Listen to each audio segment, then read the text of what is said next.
Selamat pagi, siang, sore, dan malam adik-adikku semuanya yang ganteng, yang cantik, yang keren. Kakak akan coba lagi bahas soal-soal yang menarik deh ya. Kali ini di bidang studi fisika ya. Materi yang kakak akan bahas adalah tentang termodinamika. Merucut ke mesin pendingin ya. Mesin kalor sudah kakak bahas di video sebelumnya. Kakak akan masuk sekarang dengan mesin pendingin. Contoh mesin pendingin ini adalah yang kita kenal sehari-hari deh, yaitu kulkas dan AC ya. Kulkas dan AC. Kulkas, AC. Oke. Ya. Yang kita mau ambil contoh sebagai soal adalah kulkasnya. Jadi sebuah refrigerator dengan koefisien performance CP diketahui. Koefisien performance, koefisien unjuk tampil 6 ya, digunakan untuk membuat es dari 1 liter air menjadi es bersuhu 0 derajat. Khusus untuk air 1 liter itu 1 kilogram deh ya. Ingin dirubah dari air dengan suhu 10 derajat Celcius menjadi es dengan suhu 0 derajat Celcius. Ini air, ini es ya. Oke, diketahui kalau jenis air Ca, kalau jenis air adalah 4,2 kilojoule per kilogram derajat Celcius. Sementara kalor pembukuan air La adalah 336 kilojoule per kilogram. Ditanya adalah dari soal itu, hitung usaha yang dibutuhkan kulkas itu alias refrigerator itu ya. Usaha itu simbolnya W, jadi W ditanya adikku ya. Oke, baik, untuk mengerjakan soal ini kita butuh rumus dasar adik-adik ya, kaitan antara usaha sama CP, yaitu CP adalah hasil pembagian kalor yang diambil dari tandon atau reservoir suhu dingin dibagi dengan kerjanya. Sehingga dari rumus ini kita bisa mendapatkan W, bahwa W bisa dicari lewat Q2 dibagi CP. Nah, mari kita bahas atau kita cari bagaimana cara mencari Q2. Perlu adik-adik ketahui bahwa mesin pendingin ini beda dengan mesin kalor adik-adik, alias mesin panas. Mesin pendingin ini bekerja berkebalikannya ya. Jadi harus ada usaha yang dilakukan untuk memindahkan kalor dari suhu dingin ke suhu yang lebih tinggi. Itu nggak wajar adik-adik. Yang wajar adalah biasanya mesin kalor. Kalor memang mengalir dari suhu tinggi ke suhu rendah.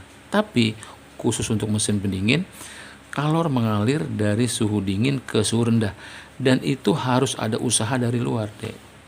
Ya, kalau nggak ada usaha dari luar, nggak akan terjadi kalor mengalir dari suhu rendah ke suhu tinggi. Oke, mari kita cari ya. Cara mencari Q2-nya gini. Mari kita geser dulu ya. Nanti kita balik lagi untuk menghasilkan nilainya. Nah, kalian harus buat diagram kalor dan suhu. Jadi diagramnya gini ya.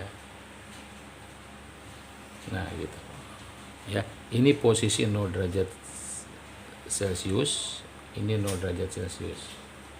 0 derajat di sini memang sama, tapi wujudnya beda. Ini es di sini, ini air di sini ya.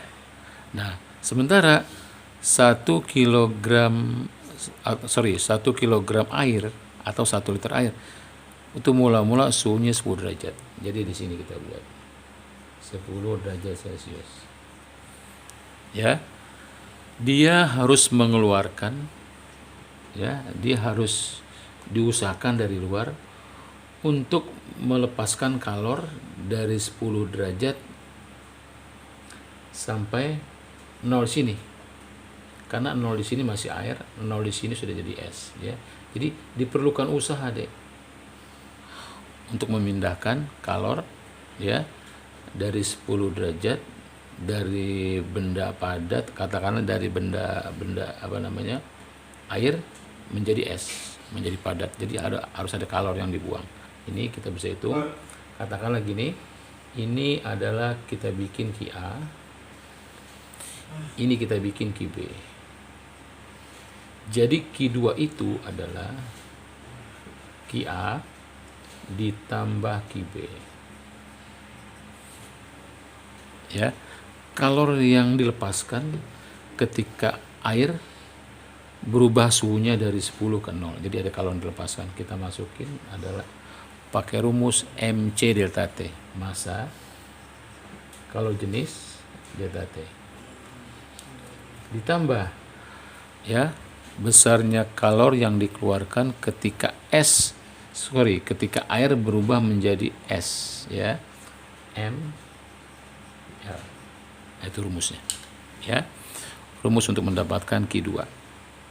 Oke, nah mari sekarang kita cari kenapa kita pakai MC delta T dan di sini kita pakai ML, karena ketika kita lihat ini, Dek, ada perubahan suhu, massa kalor jenis perubahan suhu, massa kali kalor pembekuan, tidak ada perubahan suhu, ya. Oke, sekarang kita masukin massanya berapa, massa air 1 kg, ya. Terus kemudian kalor jenis airnya berapa, 4,2. Langsung saja kita lihat perubahan suhunya berapa, dari 10 menjadi 0, kita lihat, kita positifkan jadi 10 ditambah ini kalor pembekuan namanya, ya, kalor pembekuan dari air 1 kg dikali dengan kalor pembekuannya 336. Nah, kita dapatkan adalah, oke, kita lihat dulu kira-kira tercover nggak sama kamera. Oke, tercover. Ini adalah 420. Sorry, 42, bukan 420. Kita hapus ya, Dek. Oke, kita hapus. Ini adalah 42. Kenapa 42? Kalau 4,2 kali 10 ditambah 336. 336. Oke, kita dapatkan inilah Q2-nya. Ya. Q2-nya sebesar 378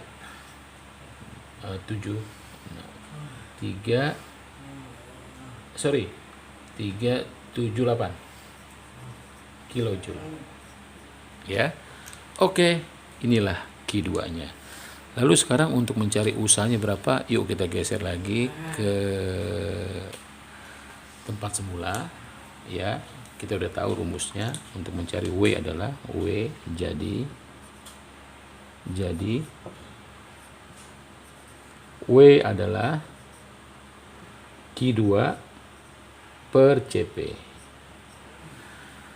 Ya, kita masukin Q2-nya adalah 378. Kita bagi dengan CP-nya adalah 6. Kita dapatkan usahanya adalah 66 kilojoule. 38, salah nggak, Dek? 37, kakak takut salah ngitung. 336 bener ya. 3 tambah 42, 378 dibagi 6 berapa, Dek? Yuk kita hitung di sini. Ya, kalau meragukan kita hitung di sini. 378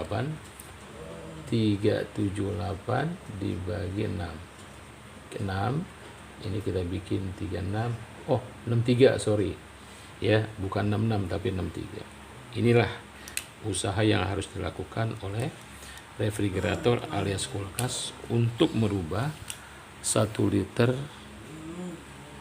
air dari 10 derajat menjadi es 0 derajat, ya, 63 kilojoule. Oke, baik adik-adikku semuanya, semoga paham, ya. Mohon maaf adik-adikku semuanya kalau ada backsound yang kurang menarik, ya. Maklum, kondisi apa namanya, nggak normal, ya, bukan kondisi normal. Jadi ada suara-suara yang aneh-aneh kadang-kadang. Mohon maaf ya. Tapi yang penting adalah bagaimana kamu bisa mengerti apa yang kakak jelaskan. Ya, oke. Semoga bermanfaat untuk adik-adikku semuanya yang cantik, yang ganteng, yang keren. Bye.